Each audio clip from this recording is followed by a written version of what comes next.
Hello, and in this video, I'm going to show you how to automate Azure infrastructure deployment using Bicep templates and Azure Pipelines. Let's go.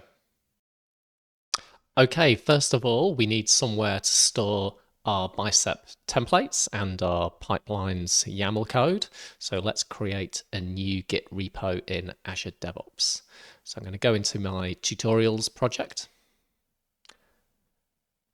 select repos, and then create a new repository. I'm going to call it Bicep Pipelines Demo. I don't need a README and I don't need a git ignore file. Let's create the repo. That's done. Now I could clone that out using the Git for Windows command line, or Azure DevOps also has integration with a lot of the popular IDEs, so including VS Code. So I'm going to use that integration and click the button to clone in VS Code.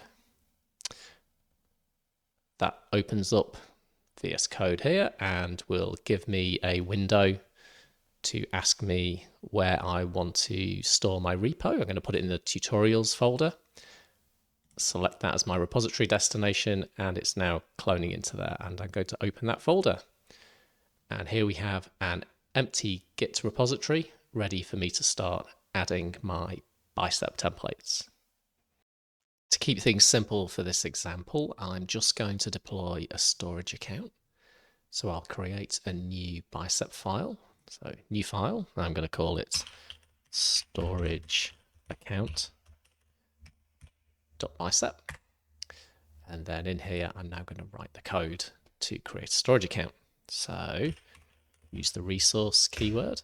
Then I give my resource a name. So I'm going to call it storage account. And then I need to tell it which resource type I want to use. So that's going to be Microsoft.storage/storage accounts. Now this is all a bit tricky to remember. So an easier way to do it in VS Code is to install the Bicep extension. So I'll do that now. So search for Bicep and install that one. And this gives me some really great features when writing Bicep code, code validation, IntelliSense, syntax highlighting, snippets, code navigation. So if you're writing Bicep, it's a really great extension to have. So now I'm going to go back to my storage account, and you can see I've got the syntax highlighting. And I've got squiggly lines under my resource type. Now that's because I haven't given it an API version. So I'm going to do control space to autocomplete storage accounts. And I'm going to use the latest API version. And it will also give me an outline of the properties that are required for this particular resource type for storage accounts. So I'll hit that. And that gives me a nice template I can fill in. So I'm going to call my storage account st bicep pipeline demo 123. The location, I'm in Melbourne, so I'm going to use Australia East. The SKU, I can autocomplete this, so control space. I'm going to use just standard LRS, three local copies of my data, and the kinds, I'm just going to use a general storage v2 storage account. And now my storage account is defined. I'm going to give it a test deployment from Visual Studio Code. So there's a couple of different ways to do this from within Visual Studio. I can right click on my Bicep file and do deploy Bicep file from here, or I can use the deployment pane, which is hidden away up here. So this little icon of the cloud. So if I click there, that will open the deployment pane. And from here, I can do a few different things. So I can set the scope, and I want that to be my resource group. So I'm going to use RG Bicep Pipeline Demo. I can specify a parameters file. I'm not using one here. And then I can do three different things. I can validate my Bicep, I can do a what if deployment, which shows me which changes would be made. So which resources would be created or deleted or updated if I did the deployment for real, and I can do the actual deployment. So I'm going to go straight in and do the deployment.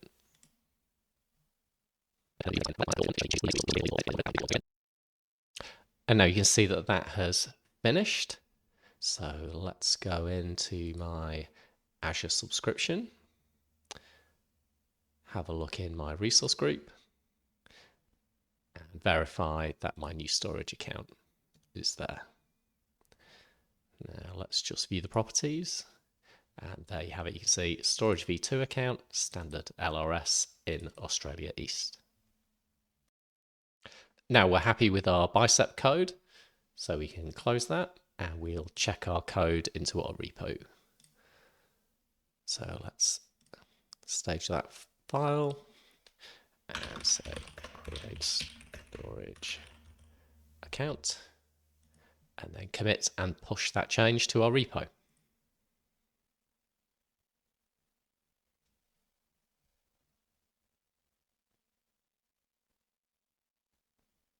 That's done. So let's flick back to our repository to check it's there. Repos. And there it is, our storage account that we just created. We've got our Bicep template defined, so now we're ready to create our Azure DevOps pipeline to automate the deployment of our resource. So let's go back to VS Code and let's organize our code a bit better. So let's create a new folder for our Bicep, move our storage account into there, and we'll create a separate folder for our pipeline. We'll call that deploy, and I'll add a new file in there called Azure infrastructure.yaml, and that will contain our deployment pipeline to deploy the Bicep. Before we go in and write our pipelines YAML code, we'll go in and install the extension for Azure Pipelines, just like we did for Bicep, and that will give us our syntax highlighting, autocomplete, document formatting, and just make it easier to write our YAML code. So let's search for Azure Pipelines extension. And that's the one there. We'll install that. Close that. Now I'll need to tell VS Code that this is an Azure Pipelines file. So I'll go down here to the select language mode and tell it it's an Azure pipeline. Here's our empty pipeline YAML file. So I'm going to go in now and write some code to just create a really basic pipeline that will echo a string to the output.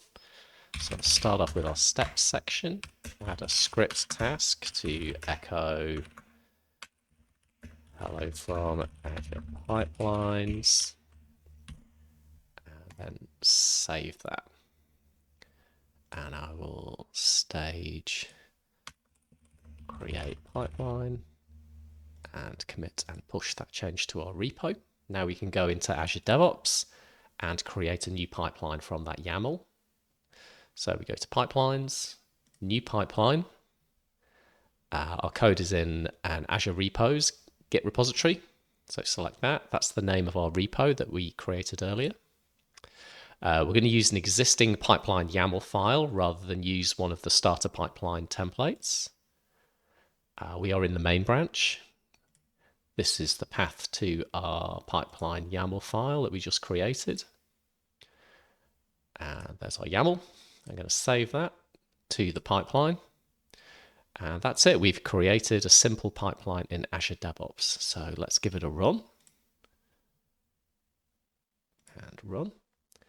And that will queue up the pipeline job on a Microsoft hosted agent. So that's queued up now, waiting for an agent from the pool. And as soon as one becomes available, which is now, it will run the pipeline. And there we go. So let's look at our script task. And there you can see it echo hello from Azure Pipelines. And that's the output of our shell script task. Now that's done, we can go back to our YAML code and update it so that rather than just echoing a string, we can deploy our Bicep template using Azure CLI. Deploying a Bicep template from an Azure pipeline is very similar as if you were deploying it from your local machine. You can use Azure CLI, you can use the PowerShell AZ module. I'm going to use the Azure CLI, and Azure Pipelines has a built-in task for running Azure CLI, so let's use that. So task Azure CLI, we'll use the latest version, version 2. Specify the inputs required by this task. So we've got our Azure subscription, which is the name of the service connection. Now, a service connection is how Azure Pipelines authenticates with your Azure environment. So we'll go in and create that in the Azure DevOps portal after this. So for now, I'm just going to leave a placeholder, and then we'll put the proper name of the service connection in afterwards. We also need to tell it what type of script we want. We're going to use a bash shell because we're running on a Linux agent. Also our script location. So we can have our script in an external file, or we can define it inline. We'll use an inline script, and then the script itself. So this is the same command as if you were deploying the Bicep template locally using the Azure CLI. So AZ deployment group, because we're deploying to a resource group. Create, because we're creating a deployment. -G to specify the name of the resource group. So we'll go into our Azure extension to find the name of our resource group. So it's this one here. I'll do properties and then copy and paste the name from here. And then we tell it which file we want to deploy, which is our storage account Bicep here. So -F, we're in a Bicep folder. So Bicep/storage account dot Bicep. And that's now ready to deploy once we've created the service connection. So to do that, we go into the Azure DevOps portal. We go to the project we're using, which is tutorials, project settings, and from the menu, we select service connections. Create a new service connection. And here are all the different services Azure DevOps can connect to and authenticate to. We want to connect to Azure, so it's Azure Resource Manager. Now, there are a few different options for how Azure DevOps and your pipeline can authenticate with your Azure environment. And we're going to use Workload Identity Federation, which is the recommended option. This is the most secure because it creates a service principal in your Azure tenant, but you don't need to store your client secret in Azure DevOps. Instead, your pipeline will acquire a token from Azure DevOps and then exchange that token with Entra for an Azure token, which will have the necessary RBAC permissions on your resource group to create your resources from the pipeline. So we'll say Workload Identity Federation, click Next, and then we give the connection a scope. First, we just need to log in. Then we'll select the resource group that we want to scope this service connection to. We want RG Bicep Pipeline Demo, and we'll give the service connection a name. So we'll have Bicep Demo Service Connection. And we want to grant access permission to all pipelines. So you can lock it down so only certain pipelines can use this service connection. So you might, for example, want to lock it down to just your development pipelines or just your production pipelines, depending on which Azure environment you're connecting to and authenticating to. So we'll save this service connection, and that goes away to your Azure tenant, your Entra tenant, and creates a new service principal. And if we jump over to the Azure portal, we can see that service principal that's been created. So we'll go to our resource groups, RG Bicep pipeline demo and look in identity access management, role assignments, and then here we can see this service principal here, which is like a service user that's been created and has contributor RBAC access to your resource group. So that will allow the pipeline permission to create resources in this resource group. Then the final thing we need to do is grab the name of our service connection and paste it into our pipeline so the Azure CLI task knows which service connection to use. So let's paste that in there and we'll kick off a new deployment. Now, the default trigger on a pipeline, if you don't specify one, is to trigger a new run whenever you push to any branch. So if we push this code change to the main branch, that should trigger a new pipeline run. So let's try that. So we'll add that file, deploy Bicep, push that change. And if we jump back to our pipelines, we should see that a new run has been queued up.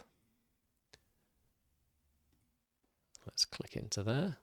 Now on the first run, the pipeline needs to be granted permissions to use the service connection. So we'll do that. And then off it goes.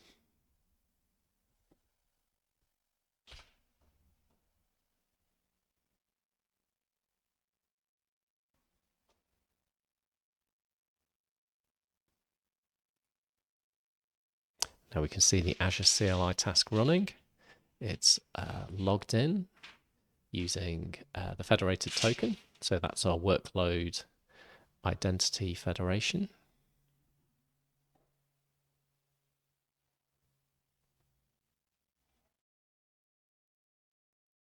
And that's finished. Took just over a minute. So if we jump back over to the Azure portal or look in our resource group, we can see in our deployments, we can see the deployment that just completed there. And then if we look at the resources in this resource group, there's our storage account. And it's LRS, storage v2, and in Australia East. And that is how you automate Bicep template deployment from Azure Pipelines.